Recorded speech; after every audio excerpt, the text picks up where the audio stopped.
Good morning to you from Phoenix, Arizona. This is Tony E. Denton coming to you from my office.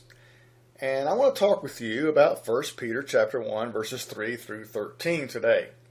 As with pretty much every other letter in the New Testament, Peter's letters, penned in the mid-80s, were written to Christians who were suffering immense persecution. In fact, the first verse of 1 Peter specifically mentions that this letter was addressed to Christians in Asiatic churches. The same 7 congregations mentioned in the letters found in Revelation chapters 2 and 3. One of the things intriguing about this is that to one of those churches, the Lord mentioned the period of trial that was about to come upon them, chapter 3, verse 10. While to those same Christians, Peter said they were presently experiencing that period of trial, chapter 4, verse 12, indicating, of course, that Revelation was penned before 1 Peter. Something for you to think about there. So, due to what they were enduring at the time, Peter was concerned for these brethren, prompting him to send this letter of encouragement to them in the thick tribulation thrust upon them for their Christianity. Chapter 4, verse 16 says, "Let a person not be ashamed, since he suffers as a Christian." In this particular study of 1 Peter, we'll be reflecting for a while upon a singular and, due to a couple of time-related statements provided by Peter, a very weighty paragraph at the outset of this letter.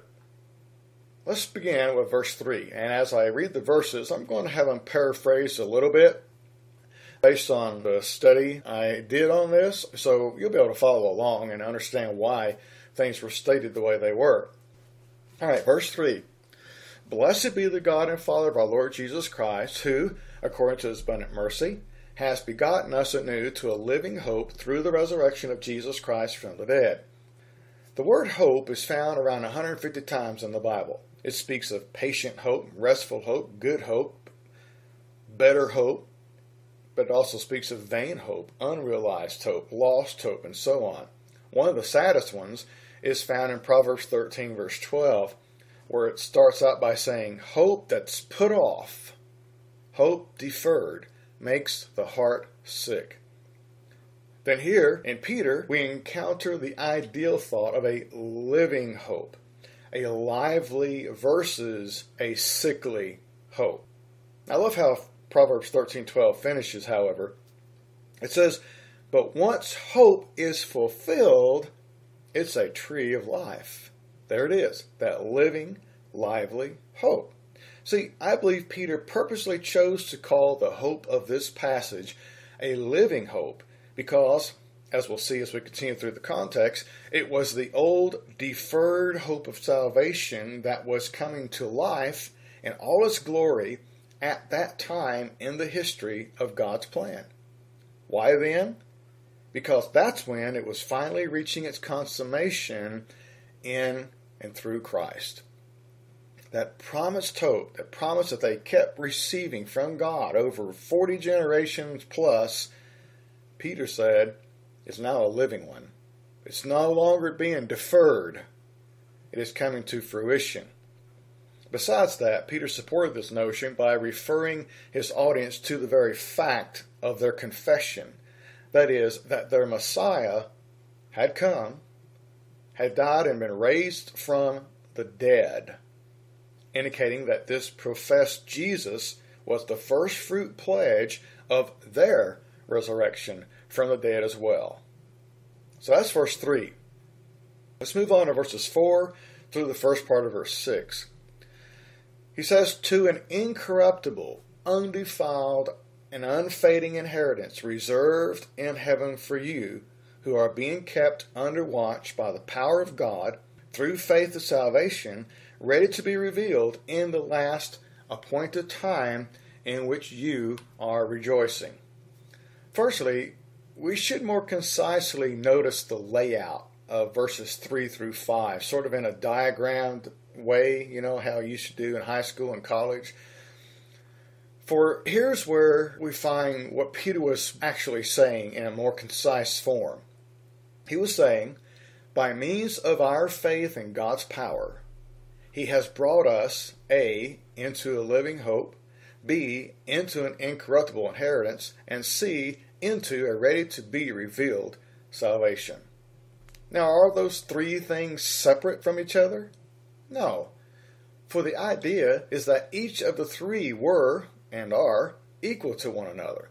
Salvation was the inheritance for which they had been hoping for thousands of years. Remember, he was writing primarily to Israelites who had become Christians, verse 1 of the same chapter. And secondly, it's important to briefly consider the last phrase about the revealing of this salvation. In the last appointed time.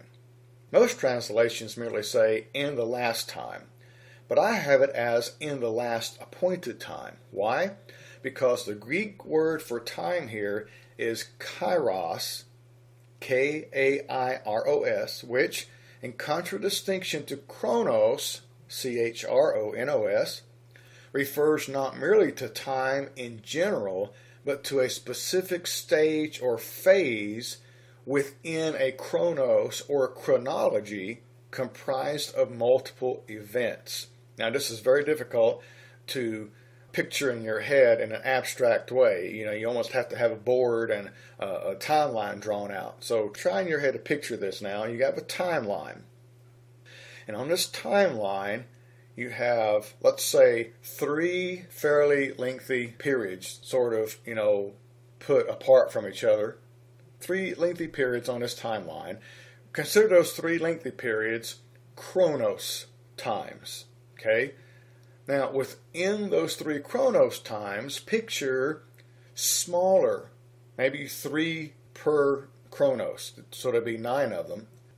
And those smaller spans of time would be kairos times. They'd be 3 appointed shorter periods of time that make up one singular chronos period of time. And those 3 larger chronos periods of time make up, a much larger period altogether. It's sort of like how I see the Bible now as essentially one covenant. One covenant between the first Adam and the last Adam, between Adam in the Garden of Eden and Jesus Christ as the last Adam. One covenant. But within that, or under that, supporting that one covenant, help that one covenant to come into fruition are a lot of smaller covenants. And in Old Testament times, you see quite a few different covenants. So that's the same way I see this. We have a period of a redemptive plan of God from Adam to Adam. One redemptive plan, therefore one covenant.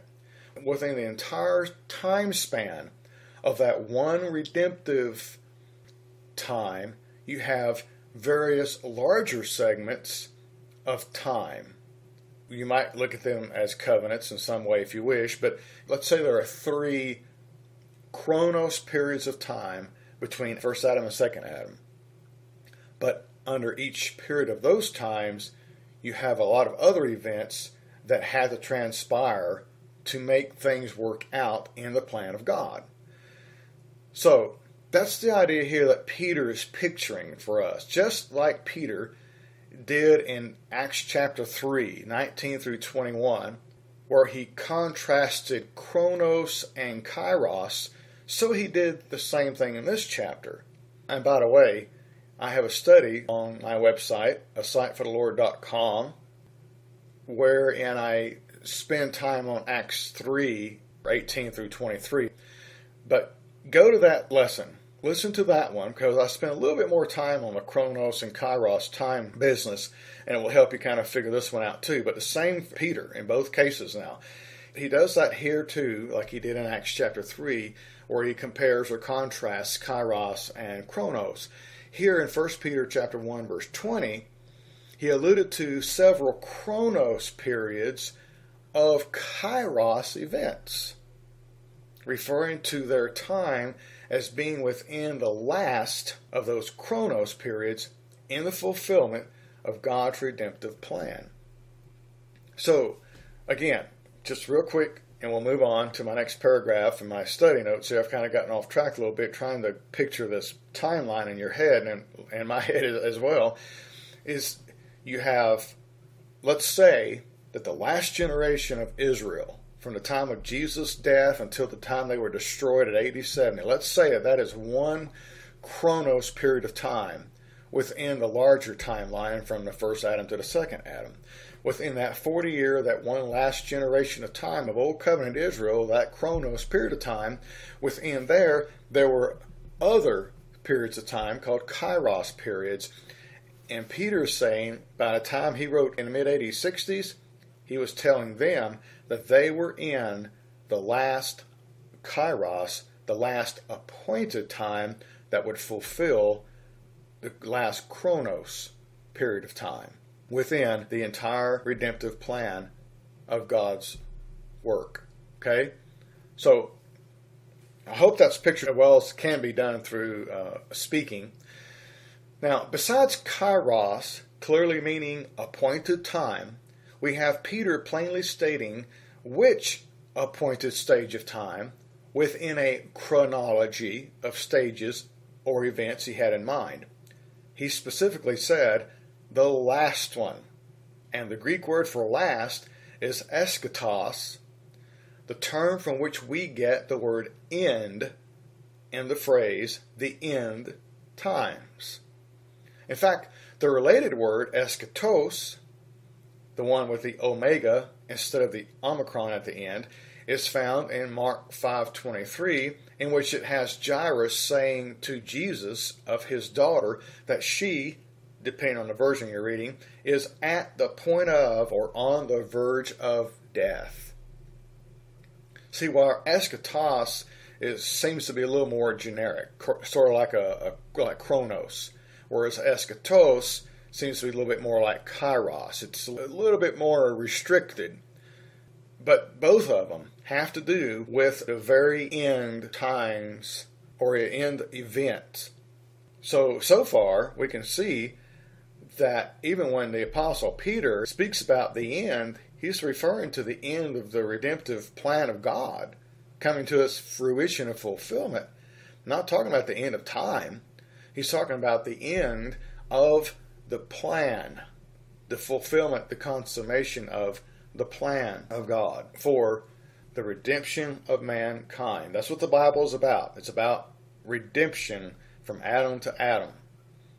So, related to this, be sure to keep in mind that John, around the same time as Peter wrote, said in 1 John 1:18, it is the last hour.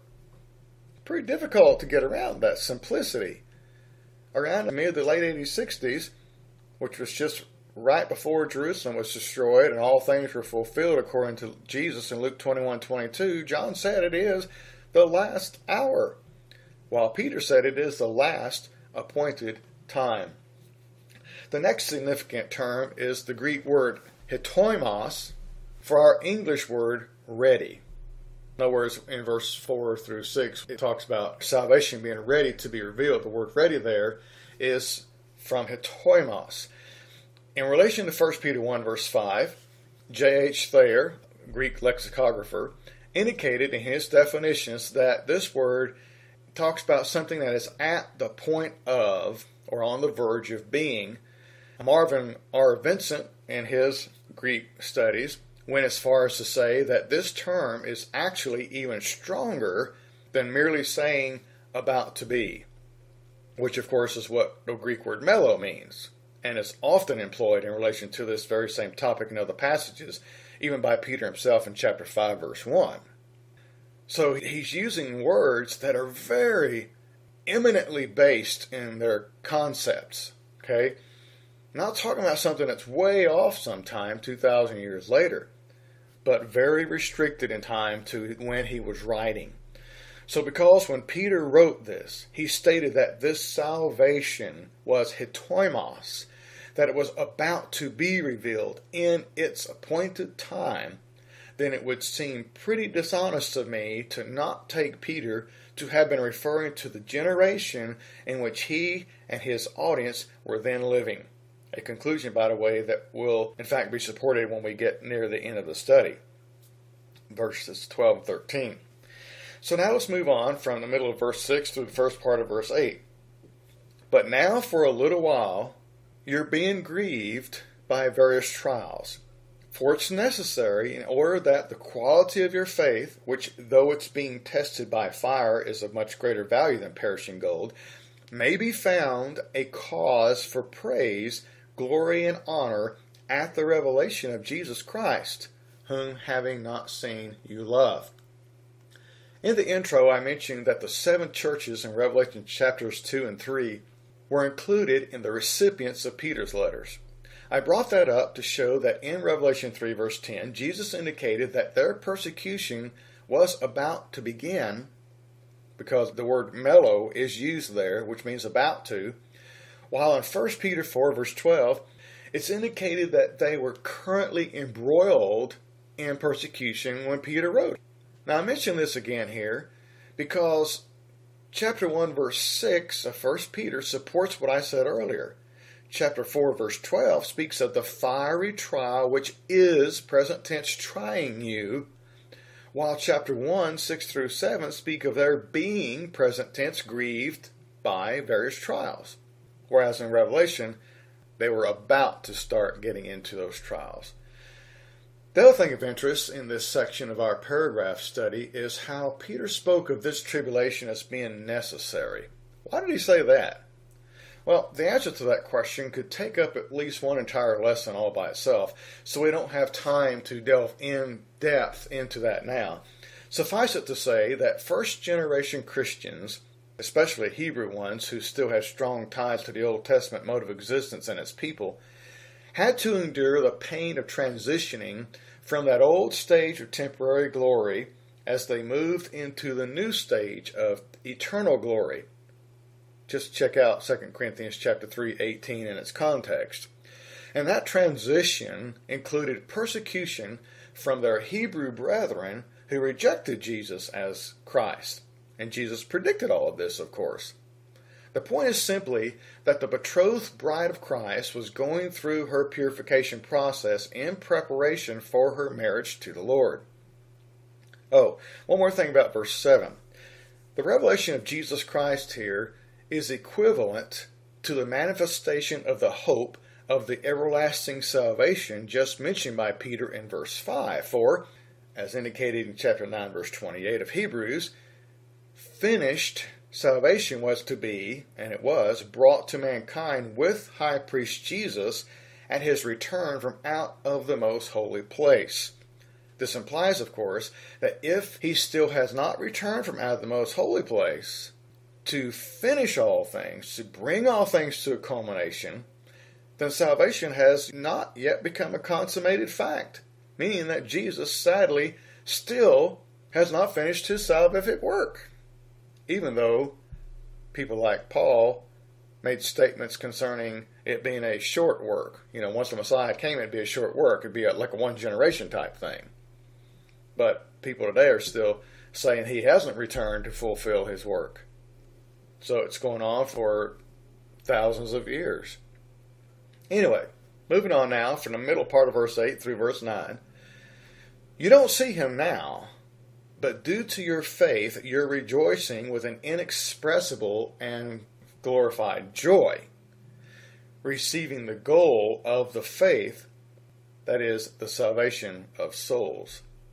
The meaning behind this statement would, I believe, be a little better expressed like this. You don't see him yet, but your belief that you're presently in the process of actually attaining to the goal of salvation is the cause of the indescribable and triumphant joy you now possess. They were enduring tribulation, and being human, no doubt, were having a lot of difficulty with it. Even so, Peter was essentially praising them for their belief that they were really on the verge of receiving the promised salvation of God. For that faith was what was getting them through those tough times. If they were of the mind that their rescue, their deliverance, and their salvation wasn't coming anytime soon, Peter could hardly have stated this the way he did. It would have had to have been stated some other way. But you may ask, what's the connection between the salvation of souls and their endurance of tribulation? Well, again, we don't have time to go into depth on that particular study, so or in this study of that topic. So I'm glad I went into depth on it in another study on 2 Thessalonians chapter 1 verses 3 through 10. You can find that on the same web page that this study is found, asightforthelord.com.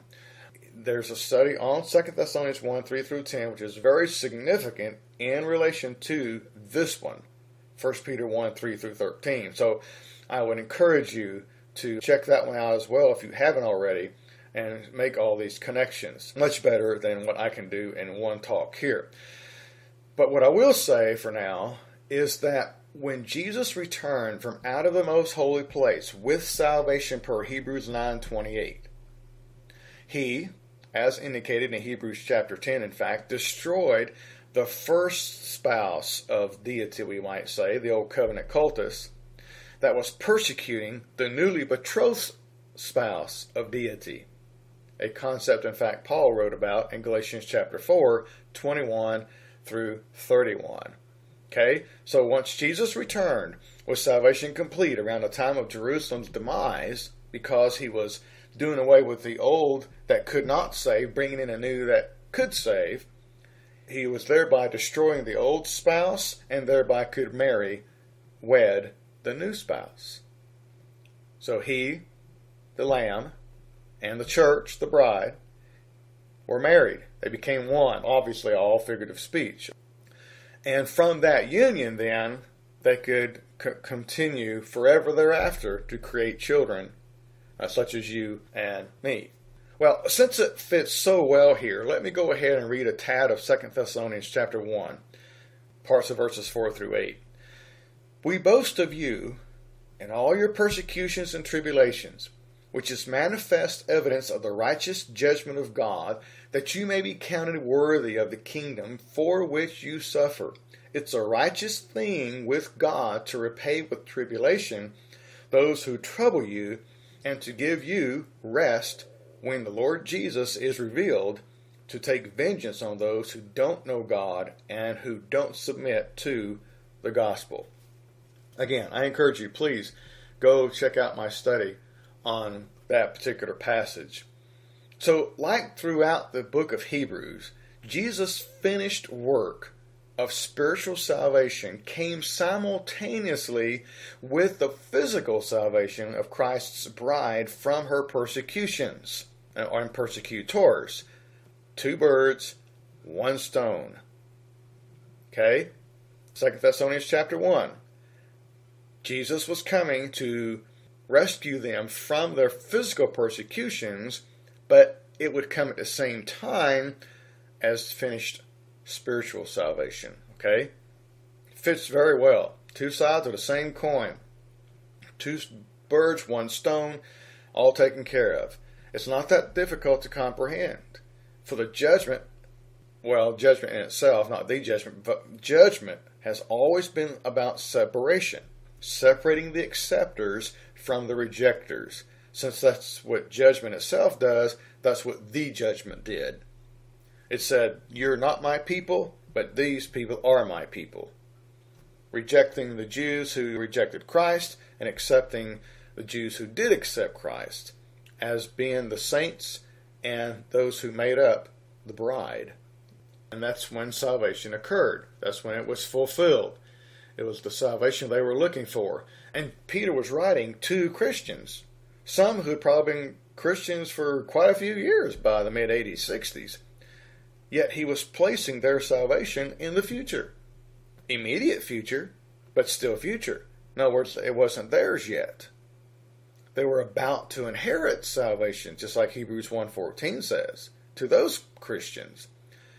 It wasn't there yet, because it wasn't finished yet.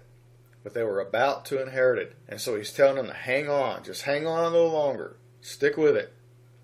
I could go a lot more in depth with all of that, and I'd love to do that, but we're not going to do that here in this particular study. Just think about that in relation to passages like Romans 13, 11 through 12, and so on.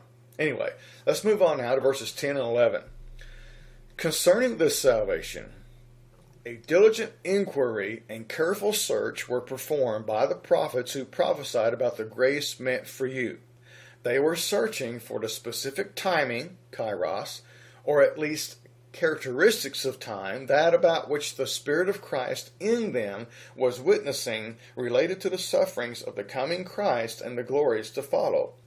Firstly, we simply must catch the little phrase, "for you," in verse 10. By Peter stating that the gift of salvation was for the folks of that time to whom he was writing, he was plainly indicating that the prophecies of the prophets were finally finding their fulfillment in their time. It was for them, for that generation nearly 2,000 years ago to see and experience for the rest of mankind before and after that, making them the hub generation in regard to salvation for all humanity. Secondly, the glories that would follow the suffering Christ were, according to this context, the fulfilled hope of the incorruptible inheritance of salvation. That's all I'm going to say about verses 10 and 11. Let's move on to verse 12. To them it was revealed that, again, them is Peter speaking about those of old, those who lived before the ones to whom he was writing. To them it was revealed that not to themselves, but to you, they were sharing the things that now have been reported to you through the ones who have declared the gospel to you by the Spirit sent from heaven. Into these things angels desire to look into. A clearer rendering for us today might go like this. To the prophets it was revealed that the information they were sharing wasn't for them in their day, but for you in your day. So today, 2,000 years ago, Peter was saying this, by means of the Holy Spirit in folks, what they were saying back then is the good news that has been declared to you. Good news that even angels immensely desire to see come to fruition.